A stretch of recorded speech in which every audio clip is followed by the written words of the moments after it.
Hello everyone, welcome back to our channel. Hope everyone is doing fine.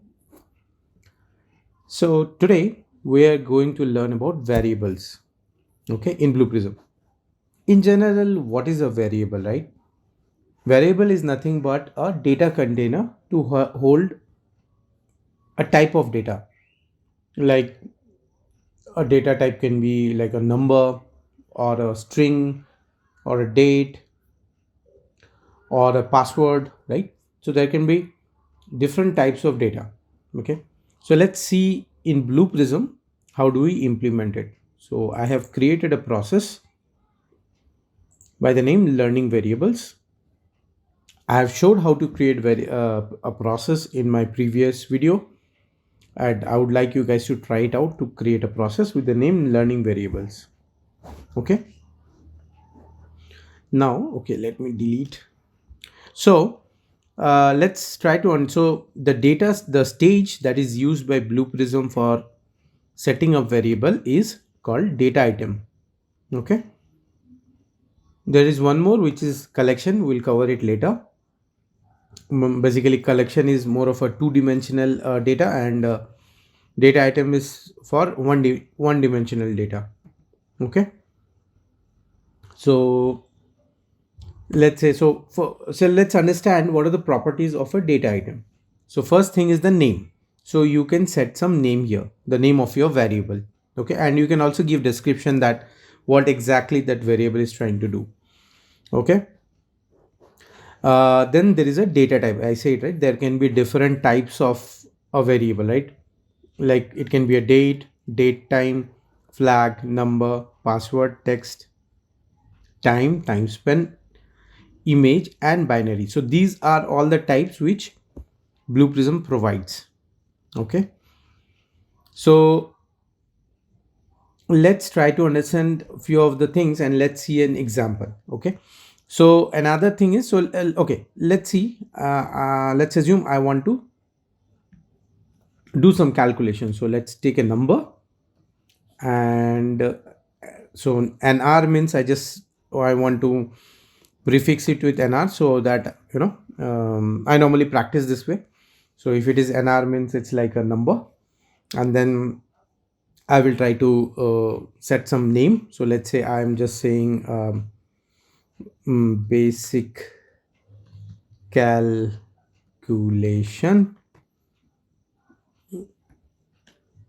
basic calculation. Okay, and I'm initially putting that number as 0. So that means the initial value will be set to 0. Okay, exposure will cover little later, and the current value we cannot change, but it is when we run we can see the current value. It automatically updates. Okay, then there is something called visibility. So visibility is basically if we now it is by default this both check boxes will be checked.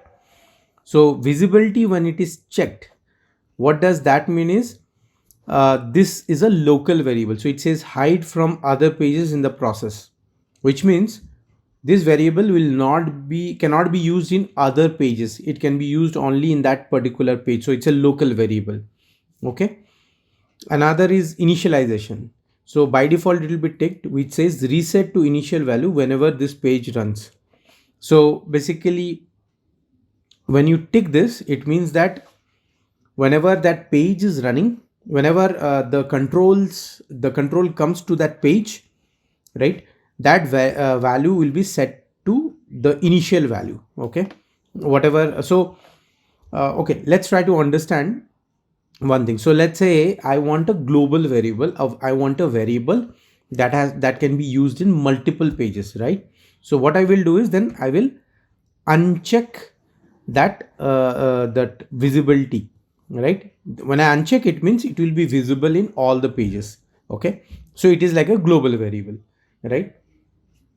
Now another thing is, if I keep this reset, right, initial value reset, and I keep it in a page, since it's a global variable, the problem, so ideally for global variable you better handle, I mean if you have to reset it's better to handle it with a calculation stage to like you want to set it to 0, then you better set it like that rather than checking this. Because otherwise what might happen that if this global variable is in specific page, and whenever and you are trying to do some calculation with that variable in multiple pages, what will happen is if you once you reach to that page, no, that variable will become 0. Let's say my initial value is 0, so in that page it will become 0. So all the previous calculations that were done will be gone. So for global variable, the good practice is to keep it unchecked, but it's not a hard and fast rule. Maybe in some place you might have a requirement where you have to reset it, then it's fine. And also it's good to keep global variable in the main page because it's easy to search. Because when you have a real-time process, you will have lot of pages, lot of different variables. So if you try to keep global variable in one place, right, it is better. So and also you can also add a prefix called g underscore, which means global, or a gb or something. So it will identify it's a global variable, right, and uncheck it. So let's say I'm creating a global variable. Let me show how it is used. And I unchecked it to that reset value, right. um, Local variable we can actually reset. Okay, let's assume that this was a local variable. We can reset because again, it's not a hard and fast rule. Maybe there is something, the local variable you want to keep the old past value and do some comparison, like the past request processing, you want to keep that value. So in that point, maybe you can deselect it, but otherwise you can keep it reset. So in normal sense, I'm saying that local variable you can keep it reset. Okay, let's understand the use of a global variable, and let's understand this hide from other pages, how it works. So I've created a global variable. Okay, and just to show you a good practice, so ideally what you should do is, as also this will be serving as a good example. Let's say I want to keep all the global variable. Sorry,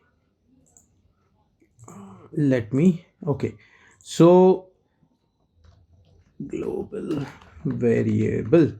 Okay, so in real time process also, it is good. Let me make it big. So okay, so in real time process, it is good to keep all the global variables inside a block. Okay, for better readability and better searchability. Okay, otherwise if you keep variables everywhere, scattered, while maintenance it will be difficult. Okay, so this is a good practice, and I prefer to keep global variable in the main page to so that we can easily find out. Okay, and then inside a box, let's say I have a local variable, I'll keep it separately, maybe with a different color. So it color is most for readability. In the last video I explained, right, that sometimes the colors are useful. So this can be one of the useful way. Okay, let's say I so okay, let me put it back to black. I think, yeah. Okay, so let's say, let me rename this page as multiply. Okay, so what I'm trying to do is, I will this value, I'll do some addition here and multiplication here, and then we'll see how the value is changing. So let me make it little bigger. Okay, so I am doing addition or add 5. So what I'm going to do is, I'll take this variable.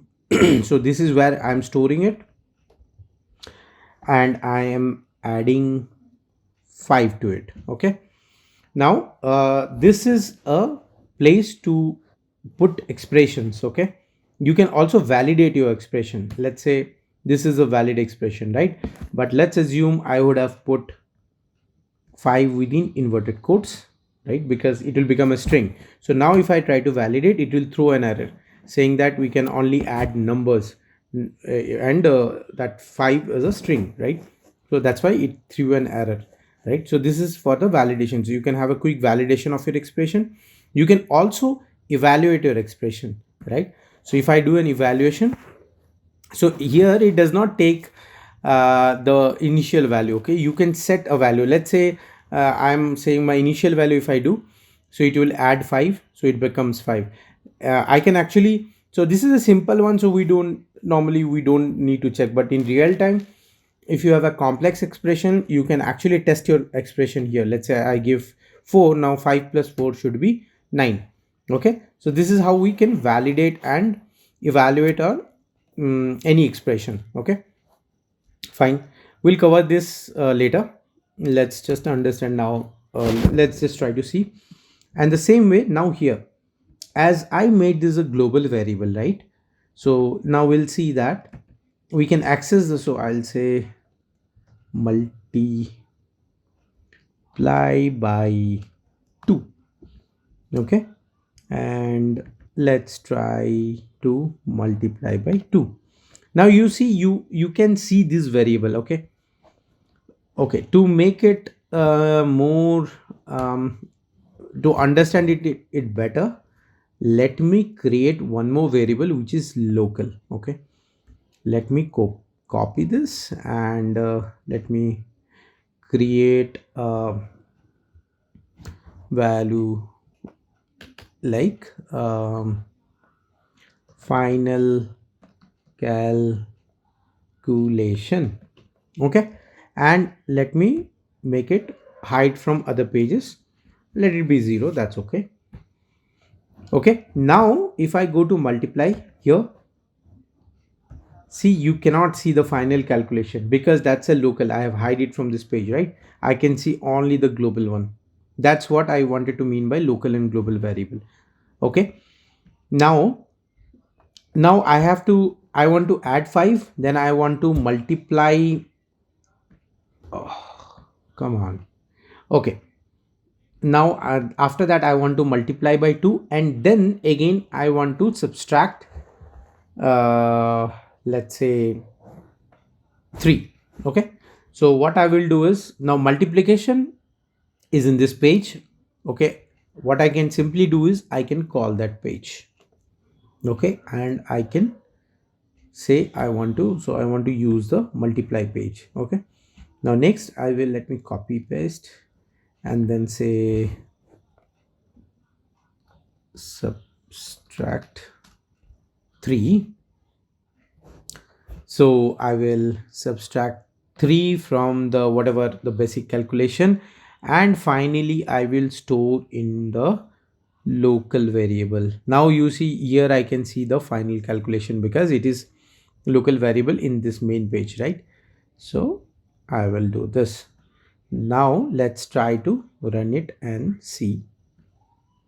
Okay, okay, let's try to debug this. Okay, so let me add a breakpoint here. So I do a run, it will stop. So breakpoint is somewhere where you want to stop a process, or if you want to do more spying, or read through different stages after that breakpoint. So there we use breakpoint to check the code better.